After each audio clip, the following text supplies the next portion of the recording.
মনত বহুত ভয় আৰু শংকালৈ আজি পুৱাতেই যাত্ৰা কৰিছোঁ গুৱাহাটীলৈ বুলি। এই যে মেট্ৰিক পৰীক্ষাৰ ৰিজাল্ট দিয়া আগদিনাখন যিটো চিটুৱেশ্যন হৈ থাকে, ভয়, নাৰ্ভাছ, আজি ঠিক তেনেকুৱাই।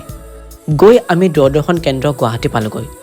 আমাৰ যে ছাত্ৰীকেইগৰাকীয়ে দূৰদৰ্শন এটা অনুষ্ঠান কৰি আছে, আজি তাৰ গ্ৰেণ্ড ফিনালি। দীপশিখা আৰু ময়ূৰীয়ে ফাইনেল পাইছে। ভগৱানৰ নাম লৈ আমি ষ্টুডিঅ'ত সোমালোঁ, কাৰণ প্ৰথমে আছিল নিজৰ পচন্দমতে নাচা ৰাউণ্ড। ইয়াৰ পাছতে আছিল ছেকেণ্ড ৰাউণ্ডটো। জানেনে, এই ৰাউণ্ডটো আটাইতকৈ কঠিন, কাৰণ ইহঁতে ৱেষ্টাৰ্ণ কৰিব লাগিব। যদি অলপো ভুল হৈ যায়, গোটেই কষ্টসমূহ অসাৰে যাব। এতিয়া আহিছে ৰিজাল্টৰ সময়। ভয়ত যে মোৰ টেটু শুকাই গৈছিলে। কিন্তু কথাটো কি জানেনে, আমাৰ দীপশিখা শ্ব'টোৰ উইনাৰ হ'ল। আৰু তাতোতকৈ ভাল লগা কথাটো হৈছে ময়ূৰে থাৰ্ড প্ৰাইজ পালে। ৰক্ষা মই এতিয়া প্ৰশ্ন কৰিছোঁ হা, যে অসমৰ কোনখন জিলাত একদম মানে দেও লগা চৰাই থাকে? নাজানো। ময়ূৰী তই জানিবি?